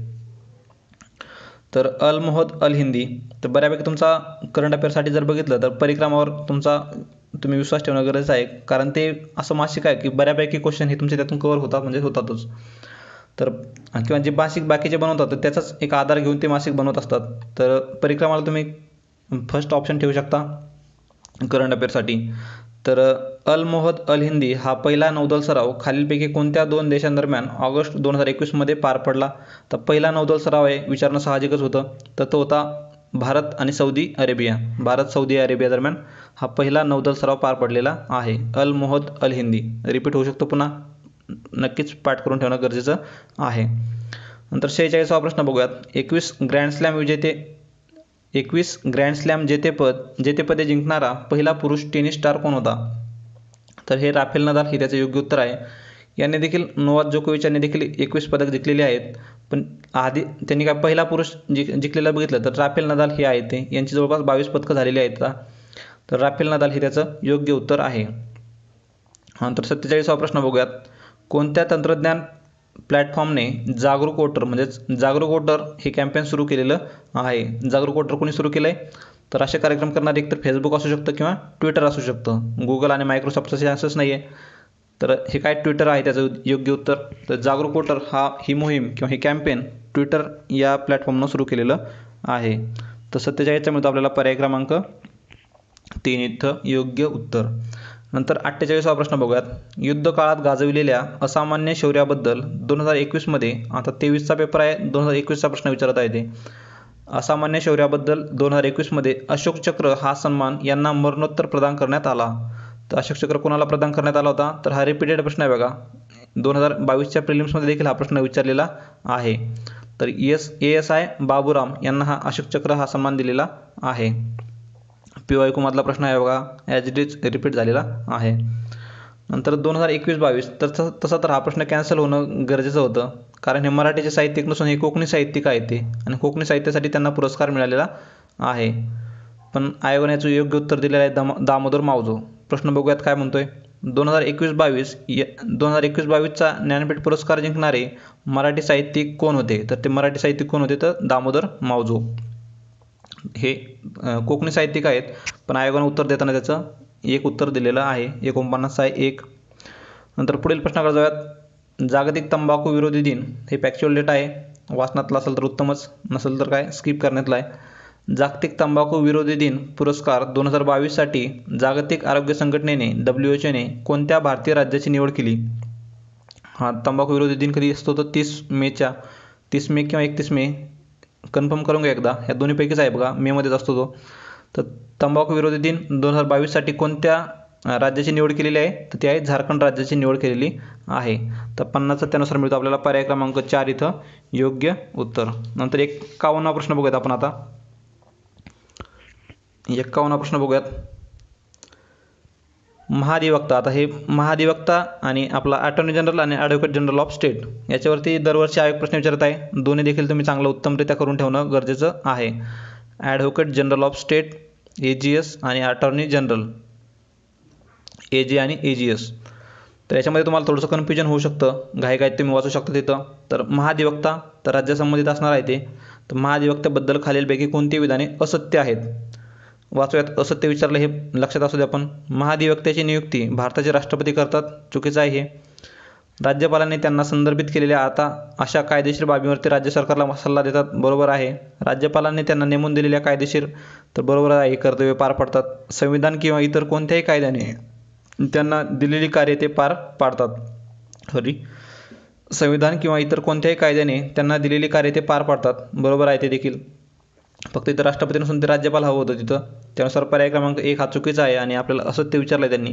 त्यानुसार 51 आहे पर्याय क्रमांक 1. 165 कलम आहे, ते देखील माहीत असणं गरजेचं आहे. तर याच्यावरती एक सारखा आयोग प्रश्न विचारत आहे, त्यानुसार करून ठेवा तुम्ही ॲडव्होकेट जनरल आणि अटॉर्नी जनरल. नंतर 52 प्रश्न बघूयात. भारतातील उच्च न्यायालयाबाबत खालीलपैकी कोणतीही विधाने बरोबर नाही? नाहीकडे लक्ष ठेवा, नाही. उच्च न्यायालय जनहित याचिकांशी संबंधित याचिका स्वीकारू शकतात. उच्च न्यायालयाच्या प्रत्येक न्यायाधीशांची नियुक्ती राष्ट्रपती करतात, बरोबर आहे. हायकोर्टच्या न्यायाधीशांची नियुक्ती कोण करतात? राष्ट्रपती करतात. उच्च न्यायालयाच्या न्यायाधीशांची नियुक्ती करतात, चुकीचं आहे हे. उच्च न्यायालयाच्या न्यायाधीशांची निवृत्तीचे वय 62 असते आणि सर्वोच्च न्यायालयाचे 65 असते. आता आपण विधान काय 3 चुकीचं ठरलं. आपल्याला जरी ह्या 1 आणि 3 मध्ये जर काही डाऊट असेल तर तो डाऊट आपला इथं क्लिअर होऊ शकतो. कारण 2 आणि 3 जर बघितले विधान तर एकमेकांच्या अपोजिट आहेत बघा. आता इथं काय सांगितलं? उच्च न्यायालयाच्या प्रत्येक न्यायाधीशाची नियुक्ती हे राष्ट्रपती करतात आणि इथं काय सांगितलं? उच्च न्यायालयाच्या न्यायाधीशाची नियुक्ती कोण करतात? राज्याचे राज्यपाल करतात. म्हणजेच काय, तर 2 आणि 3 पैकीच कोणती तरी एक चुकीचं असणार आहे. त्याच्यामुळे तुम्ही 1 आणि 3 बिलकुल तुम्ही तिथं काय चूज करता कामा नाही आहे. त्याच्यामुळे 2 आणि 3 पैकी तुमचा ऑप्शन असणार आहे. तर आपल्याला माहिती जात आहे सर्वांनाच. तर 3 हे विधान चुकीचं आहे, बरोबर नाही विचारलं त्यांनी. त्यानुसार 52 मिळणार आहे आपल्याला पर्याय क्रमांक 3 इथं योग्य उत्तर. 52 आहे 3. नंतर 53 प्रश्न बघूयात. भारत सरकारकडून प्रत्येक वर्षी 24 एप्रिल हा दिवस खालीलपैकी कोणता दिवस म्हणून साजरा केला जातो? सर्वांनाच माहिती आहे, राष्ट्रीय पंचायत राज दिन. 73वी घटना दुरुस्तीची अंमलबजावणी झालेली आपली 24 एप्रिल 1993ला. 24 एप्रिल 1993ला अंमलबजावणी झाली. त्यानुसार आपण हा राष्ट्रीय पंचायत राज दिन साजरा करत आहोत. नंतर 54 प्रश्न बघूयात. खालीलपैकी कोणत्या राज्यामध्ये विधान परिषद सभागृह नाही? 2 सभागृह असतात, विधानसभा आणि विधान परिषद.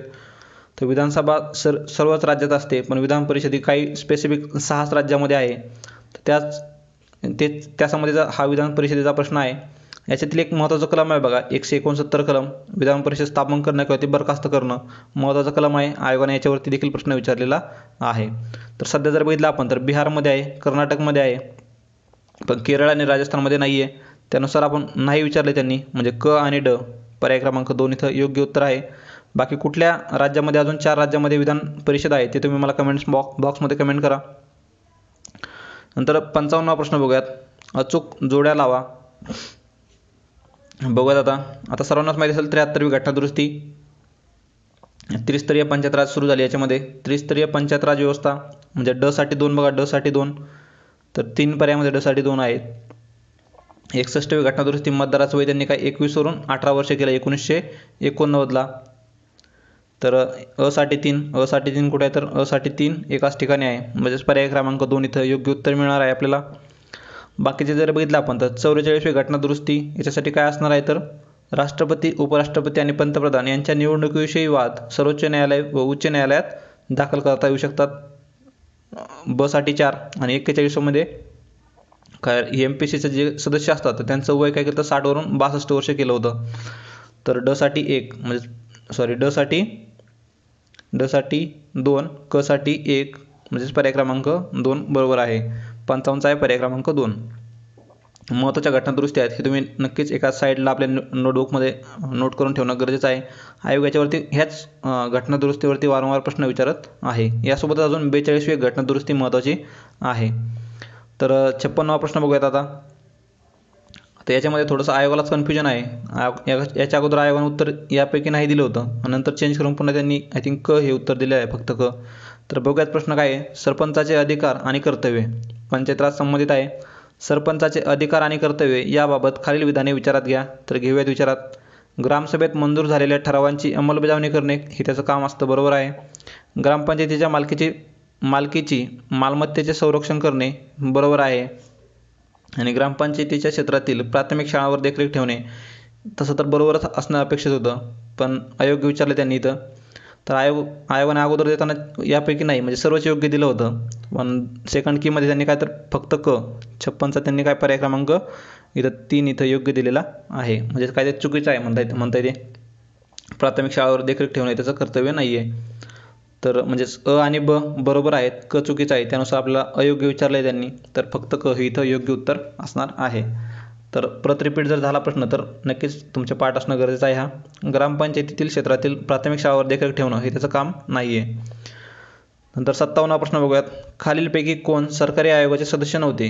इथं देखील आयोगाचं सेम तेच झालेलं आहे. याच्या पहिल्या कीमध्ये म्हटलं ते नाही, म्हणजेच कोण नव्हते म्हटलं तर ते सर्व होते पहिल्या कीमध्ये, पण दुसऱ्या कीमध्ये जर बघितलं त्यांनी हे उत्तर दिलेले आहे रामासुब्रमण्यम.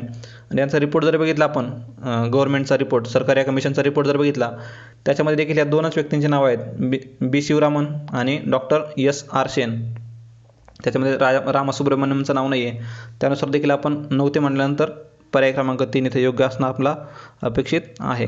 तर रामासुब्रमण्यम हे त्याचे काही सदस्य नव्हते. नंतर 58वा प्रश्न बघूयात. निवडणूक आयोगाची कर्तव्ये स्पष्ट करण्यासाठी कोणत्या कलमात सुधारणा करण्यात आली. तर कोणत्या कलमात सुधारणा करण्यात आली होती, तर ती होती आपली 324 कलम 324. पण तर भागमध्ये दिलेले तर भाग 10 नसून तो भाग 15 आहे. तर कलम 324 भाग 15 पर्याय क्रमांक 2 इथे योग्य ठरणार आहे. इथं तुमचे सर्व भाग 22 भाग हे पाठ असणं गरजेचं आहे. नंतर 58चा आहे पर्याय क्रमांक 2 इथे योग्य उत्तर. 59वा प्रश्न बघूयात. आता हा थोडासा नवीन सिलेबस चेंज झाला त्यानुसार विचारला असू शकतो हा प्रश्न. तर याच्यातील जरी माहीत नसेल तुम्हाला तर एखादा आपण माहीत असतं बघा आपला रुसो, हा पण शाळेमध्ये वाचण्यात आलेला आहे बघा इतिहासामध्ये. तर रुसो काय होता, हा फ्रेंच राज्यक्रांतीचा जनक होता. त्यानुसार जरी गेलो आपल्याला तर बाकीचे पर्याय मिळून जातात. 4चा मिळतो आपला ब, म्हणजे 4चा ब म्हणजे एकच पर्याय होता तसा, पर्याय क्रमांक 2. आता बाकीच्या येणाऱ्या एक्झामसाठी देखील आपण हे साईडला घेऊ शकतो हा प्रश्न. ह्याच्यातील काय काय आपल्याला कंटेंट मिळतोय तर तो बाजूला लिहून ठेवणं गरजेचं आहे. थॉमस हॉब्स याचं काय तर ब्रिटिश तत्त्वज्ञ होता. फ्रेडरिक हायके काय होता तर तो अँग्लो ऑस्ट्रियन तत्त्वज्ञ. रॉबर्ट नॉजिक अमेरिकन तत्त्वज्ञ आणि रुसो होता फ्रेंच राज्यक्रांतीचा जनक. आणि आयोगाला देखील अपेक्षित आहे तुम्हाला रुसो हा फ्रेंच राज्यक्रांतीचा जनक होता एवढं माहीत असणं हेच अपेक्षित आहे. त्यानुसार देखील योग्य उत्तर मिळत आहे. तर पुढील प्रश्न बघूयात. 60वा प्रश्न. भारताच्या संविधान परिषदेच्या कार्याविषयीची समितीचे अध्यक्ष कोण होते. प्रश्न एकदा इंग्लिशमध्ये वाचून घेऊयात. Who among the following headed the committee on the functions of constituent assembly of India. ही कॉन्स्टिट्युएंट असेंब्लीच्या फंक्शनची समिती होती तर त्याचे अध्यक्ष कोण होते तर ते होते G.V. मावळंकर किंवा गवा मावळंकर. पर्याय क्रमांक 4 इथे योग्य उत्तर आहे. नंतर पुढील प्रश्न बघूयात. संविधान परिषदेच्या सल्लागार शाखेने भारतीय राज्यघटनेचा पहिला मसुदा डॅश डॅशमध्ये तयार केला. तर याचे सल्लागार समितीचे आपल्याला माहिती आहे हे सल्लागार कोण होते तर ते B.N. राव होते, B.N. राव. आणि त्यांनी जो मसुदा दिला होता तो दिला होता ऑक्टोबर 1947 मध्ये. ह्या सल्लागार समितीनं जो काय मसुदा दिला होता तो ऑक्टोबर 1947 मध्ये दिला होता. आता या तारखा देखील यातल्या महत्त्वाच्या तारखा आहेत बघा, त्या देखील पाठ करून ठेवा तुम्ही. आपल्या झेंड्याला कधी स्वीकृती दिली, नंतर 26 जानेवारी 1950ला काय झालं, किंवा अँथम, नॅशनल सॉन्ग हे कधी अडॉप्ट झालं. तर या सगळ्या तारखा आपल्याला कोळंबे सरांच्या बुकमध्ये तुम्हाला आरामात मिळून जातील. तिथून तुम्ही त्या नोट करून ठेवणं गरजेचं आहे. आणि त्याच्यावर म्हणजे पहिलं अधिवेशन कधी झालं संविधान सभेचं, किंवा मसुदा आपला हा ऑब्जेक्टिव्ह रिझोल्युशन कधी मांडण्यात आलं, कधी पास झालं, ह्या देखील तारखा आयोगाने विचारलेल्या आहेत. समोर देखील ते विचारू शकतं. तर 61 संबंधित प्रश्नाचा पर्याय क्रमांक 4 हे इथं योग्य उत्तर आहे. नंतर 62वा प्रश्न बघूयात. भारतीय राज्यघटनेतील मार्गदर्शक तत्त्वांच्या भारतीय राज्यघटनेतील अनुच्छेदाच्या क्रमांकानुसार योग्य क्रम लावा. आता काय आपल्याने काय directive principles of state policy DPSP जे आहेत त्या DPSP दिलेले आहेत, त्यांनी त्यांचा क्रम लावायला सांगितलेलं आहे. आता पर्यावरणाचे संरक्षण व सुधारणा, त्यांची तुम्हाला कलम माहीत असणं गरजेचं आहे बघा. पर्यावरणाचे संरक्षण व सुधारणा आणि जवळजवळचेच कलम आहेत सगळे सर्वही.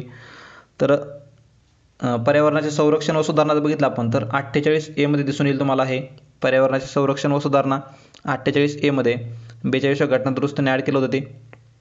नंतर जनतेचे राहणीमान व सार्वजनिक आरोग्य सुधारणे, तर हे होतं आपल्या कलम 47 मध्ये. नंतर येतं आपल्या अनुसूचित जाती जमाती आणि दुर्बल घटकांच्या आर्थिक हितांचे रक्षण, तर आर्थिक हितांचे रक्षण कधी येतं ते तर 46 मध्ये, कलम 46 मध्ये.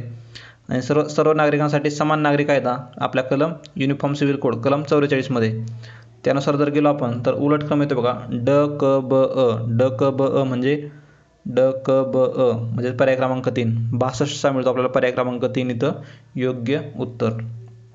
पुन्हा एकदा रिव्हर्स करून व्हिडिओ बघा.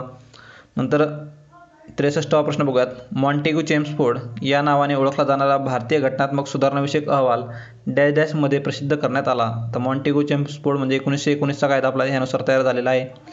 तर याचा अहवाल त्यांनी खूपच जवळजवळचे ऑप्शन दिलेत बघा. सर्व 1918चेच आहेत, पण इथे जर बघितलं आपण फक्त महिन्यांचा त्यांनी बदललेला आहे महिना.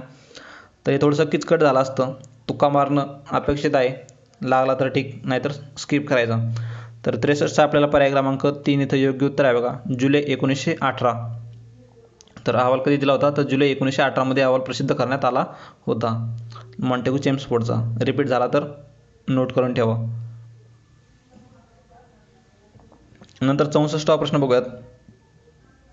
कोणती जोडी अयोग्यरित्या जुळवलेली आहे. साधा सोपा प्रश्न आहे. भेदभाव करण्यास मनाई बरोबर आहे.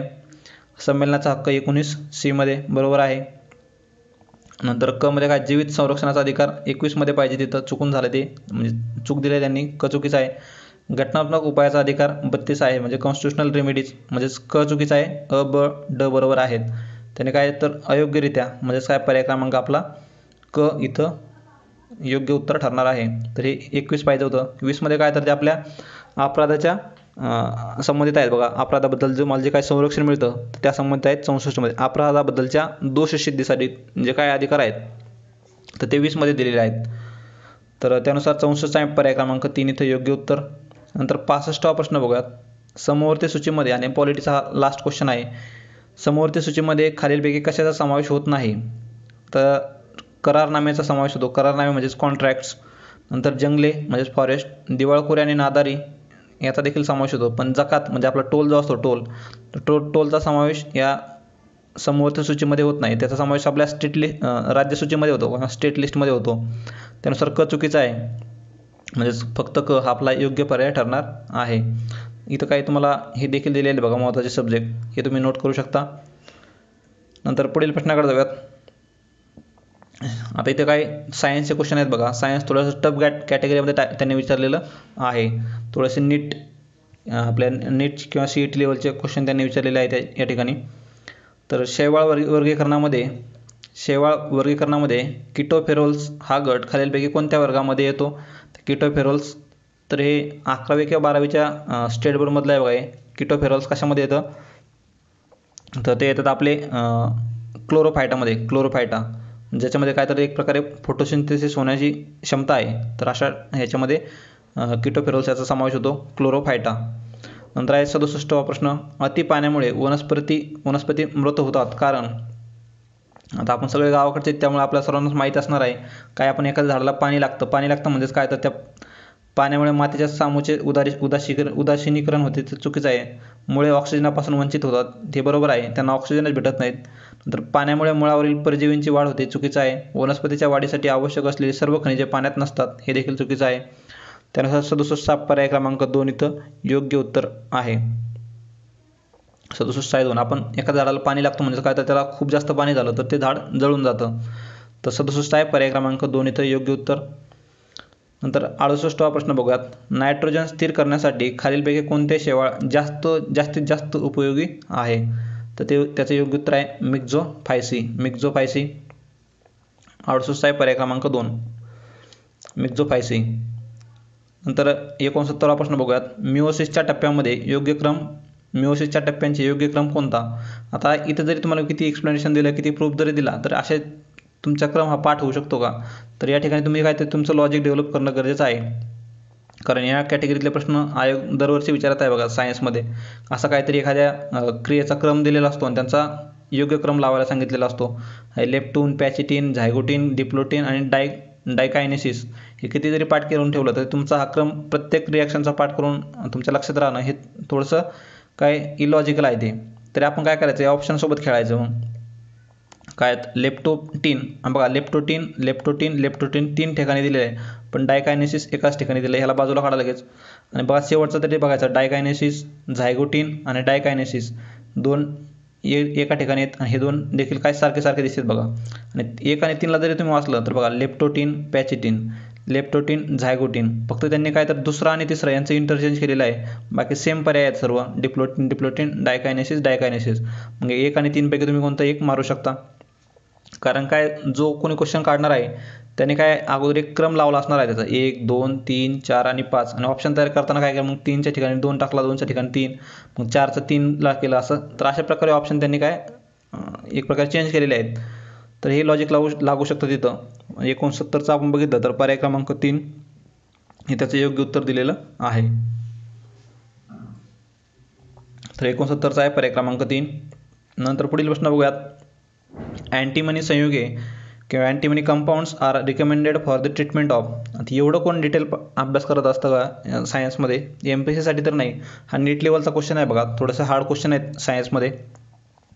तर अँटीमनी संयुगे कशाच्या उपचारासाठी वापरले जातात?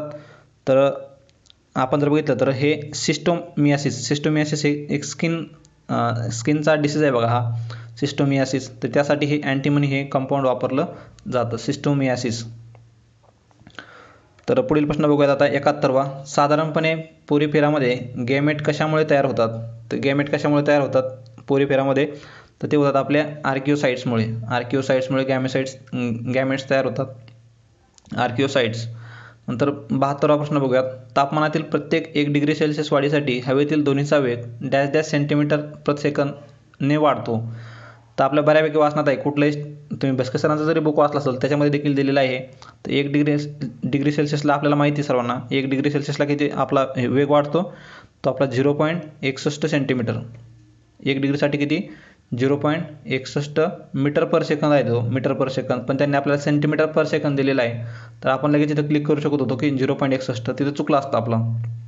तर अति काही संकटात नाही, आधी युनिट चेक करा आणि याचं युनिट बघा, मीटर पर सेकंद आहे, आपल्याला सेंटीमीटर पर सेकंद विचारलं आहे. तर याला 100ला जर गुणला आपण तर हे 61 सेंटीमीटर पर सेकंद येईल. त्यानुसार पर्याय क्रमांक 3 इथं योग्य उत्तर मिळेल. तर 72चा मिळेल आपल्याला पर्याय क्रमांक 3. 72चा पर्याय क्रमांक 3. 73वा प्रश्न बघूयात, विशिष्ट उष्णतेचे CGS प्रणालीतील एकक. विशिष्ट उष्णता म्हणजे कोणती? तर आपली स्पेसिफिक हीट. 1 ग्रॅम ह्याचं तापमान वाढवण्यासाठी, वस्तूचं तापमान वाढवण्यासाठी 1 ग्रॅम वस्तूचं 1 डिग्री सेल्सिअसने तापमान वाढवण्यासाठी किती कॅलरी उष्णता लागेल? तर त्याला स्पेसिफिक हीट म्हणता येईल. तर याचं CGS प्रणालीतील एकक विचारले त्यांनी. CGS सिस्टीममधलं एकक काय? तर calories gram degree Celsius, calories पर ग्रॅम डिग्री सेल्सिअस हे त्याचं योग्य उत्तर असणार आहे. 73चा आहे पर्याय क्रमांक 2. तर कॅलरीज पर ग्रॅम डिग्री सेल्सिअस. तर 73चा आहे पर्याय क्रमांक 2. 74वा प्रश्न बघूयात.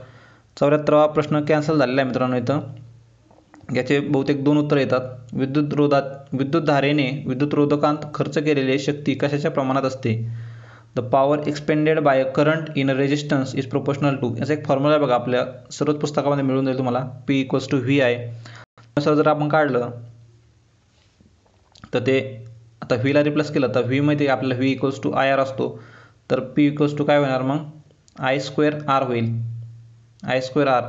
तर विद्युतरोधातील विद्युतधारेचा वर्ग, तर विद्युतधारेचा वर्ग बरोबर यायला पाहिजे. पहिला ऑप्शन बरोबर होतं, पण त्यातील विभवांतराचा वर्ग देखील येऊ शकते. त्यामुळे बहुतेक हा प्रश्न कॅन्सल झालेला असावा.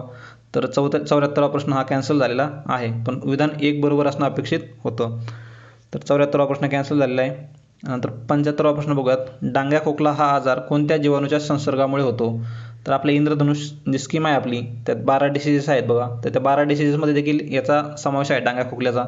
त्याला आपण वाचलेलं असेल बघा तिथं पर्टुएसिस किंवा इंग्लिशमध्ये थोडंसं लवकर क्लिअर होऊ शकतं. तर डांग्या खोकला हा आजार कोणत्या जीवाणूच्या संसर्गामुळे होतो, तर तो बॉर्डेटेला पर्टुएसिस. तर हा पर्टुएसिस हे त्याचं योग्य उत्तर आहे. आणि त्याच्यावरची लस जर बघितली आपण तर ती DPT लस आहे बघा, DPT. त्यानुसार देखील आपल्या पीचा फुल फॉर्म बघितला आपण तर पर्टुएसिस हा आहे त्याचा. त्यानुसार योग्य उत्तर मिळेल आपल्याला पर्याय क्रमांक 2. तर पर्टुएसिसनुसार आपल्याला डांग्या खोकला कळू शकतो लगेच. तर 75चा आहे पर्याय क्रमांक 2 इथे योग्य उत्तर. त्यालाच हुपिंग कप देखील म्हणतात, हुपिंग कप किंवा पर्टुएसिस डांग्या खोकल्याला. तर 76वा प्रश्न बघूयात. खालीलपैकी कोणते जीवनसत्व ऑक्सिडेशन प्रतिबंधित करणारे आहे? ऑक्सिडेशन काय तर एक प्रकारे काय म्हणजे एक ऑक्सिडेशनला प्रतिबंध करणं म्हणजे अँटी ऑक्सिडंट आहे ते. तर आपल्याला या ठोकळ्यामध्ये देखील दात्यांच्या ठोकळ्यामध्ये देखील हा दिलेला आहे पॉईंट बघा. जीवनसत्व ई आहे ते, जीवनसत्व ई. 76चा आहे पर्याय क्रमांक 3. ह्यालाच वंधत्व विरोधी जीवनसत्व देखील म्हणतात किंवा वांजपणा विरोधी जीवनसत्व म्हणतात. याचा आपण सायंटिफिक नेम जर बघितलं त्याला टोकोफेरॉल म्हणतात. टोकोफेरॉल अँटीऑक्सिडंट आहे ते जीवनसत्व ई. 76वा प्रश्न होता. 77वा प्रश्न बघूयात. डॅश डॅश ही औषधे मध्यवर्ती मज्जासंस्था, पचनसंस्था यांच्यावरील संवेदी चेतातंतूच्या टोकावर बद्ध राहतात. इंग्लिशमध्ये बघूयात. Dash dash are drugs which bind to receptors present in central nervous system and gastrointestinal tract. तर ते आहेत ओपिओइड्स म्हणजे आपले जे काही ड्रग्स म्हणता येईल तर त्या पद्धतीचे ड्रग्स आहेत बघा हे ओपिओइड्स. हे त्याचं योग्य उत्तर आहे. 77चा आहे पर्याय क्रमांक 2. तेच बघितलं आपण बाकीचे देखील तसेच ऑप्शन आहेत बघा. कोका अल्कॅलॉइड्स, नंतर कॅनाबिनाइड्स, मॉर्फिन. तर मॉर्फिन आपल्याला माहीत असेल बऱ्याच जणांना, मॉर्फिन हे ड्रग्स आहे ते. पण या संबंधित प्रश्नाचा पर्याय क्रमांक हे काय ऑपिओइड्स हे इथं योग्य उत्तर आहे. हा प्रश्न रिपीट झालेला बघा 78वा. PYQ आहे बघा. जर्मन सिल्वर हा मिश्र धातू खालील धातूंच्या मिश्रणातून तयार होतो. जर्मन सिल्वर कशातून तयार होतो तर ते तांबे, निकेल आणि जस्त, कॉपर, निकेल आणि झिंक. तर पर्याय क्रमांक 78चा 2 इथं योग्य आहे. 78चा आहे कॉपर, निकेल आणि झिंक, तांबे, निकेल आणि जस्त. नंतर 79वा प्रश्न बघूयात. ॲस्पिरिनचे रासायनिक नाव. तर ॲस्पिरिनचे रासायनिक नाव काय तर ओ ॲसिटिल सॅलिसिलिक ॲसिड. 79चा आहे पर्याय क्रमांक 1. त्यालाच एक प्रकारे काय पेन किलर म्हणून आपण जी गोळी खातो त्याच्यामध्ये देखील हे ॲस्पिरिनचा समावेश असतो तिथं. तर त्याचं काय सायंटिफिक नाव जर बघितलं तर ओ ॲसिटिल सॅलिसिलिक ॲसिड. नंतर 80वा प्रश्न जर बघितला तर कठीण आणि मृदू आम्ल आणि अल्कली या संज्ञा कोणी दिलेल्या आहेत? तर कठीण आणि मृदू आम्ल तर हे आपल्याला स्टेट बोर्डमध्ये देखील मिळून जाईल. पियर्सन यांनी या संज्ञा दिलेल्या आहेत. म्हणजे काय तो साईज आणि चार्ज जे काय असतं त्यांचं त्याच्या प्रमाणानुसार हे हार्ड किंवा सॉफ्ट हे ठरलं जातं. तर ही संज्ञा कोणी तयार केली होती तर पियर्सन यांनी तयार केलेली होती. बाकीच्यांनी देखील तयार केलेले आहेत पण त्यांनी क्रायटेरिया हे वेगळे वापरलेले आहेत. तर 80चा पर्याय क्रमांक 3 इथं योग्य उत्तर मिळेल. तर सायन्सचे थोडेसे हार्ड क्वेश्चन आले होते बघा यावेळी मित्रांनो. तर यासाठी तुम्ही तुमचा भरा 8वी, 9वी आणि 10वी आणि सोबतचे 2 11वी आणि 12वी ह्या 2 स्टेट बोर्डवर तुम्ही भर देणं गरजेचं आहे. तिथून बऱ्यापैकी तुमचे हे सायन्सचे क्वेश्चन कव्हर होऊ शकतात. 8, 9, 10, 11. 8वी जरी नाही वाचलं तर 9, 10, 11 आणि 12 हे 4 वर्गाचे तरी कमीत कमी तुम्ही स्टेट बोर्डवर थोडंसं विशेष भर ठेवणं गरजेचं आहे. कुठलं एखादं बुक वाचण्या अगोदर हे 4 पुस्तकावर थोडंसं विशेष लक्ष ठेवा. याच्यातील तुम्हाला 15 प्रश्न होते तर या 15मधील 12 ते 13 प्रश्न तुम्हाला ॲज इट इज त्या स्टेट बोर्डमध्ये मिळतील या 4 वर्गाच्या स्टेट बोर्डमध्ये. तर संबंधित प्रश्नाचा आन्सर जर बघितला आपण पियर्सन हे इथं योग्य उत्तर होतं. आता इथून पुढे 20 प्रश्न हे गणित बुद्धिमत्ता संबंधित असणार आहेत आणि ते सर्व प्रश्न आपण एक वेगळ्या व्हिडिओमध्ये घेऊयात कारण ऑलरेडी व्हिडिओची लेंथ ही खूप जास्त झाली. 1 तासाच्या पुढे व्हिडिओ चाललेला आहे हा. तर खाली डिस्क्रिप्शनमध्ये लिंक आहे, पुढचे 20 क्वेश्चन तुम्हाला त्या लिंकवर जाऊन तुम्ही ते बघू शकता. तर थांबूयात मित्रांनो. व्हिडिओ कसा वाटला नक्कीच कमेंट बॉक्समध्ये कमेंट करा आणि स्पीड जर आवाजाची जास्त वाटत असेल तर थोडंसं स्लो करून बघा. लेट सांगतोय, अगोदर सांगायला हवं होतं. तर थांबूयात मित्रांनो. Thank you so much.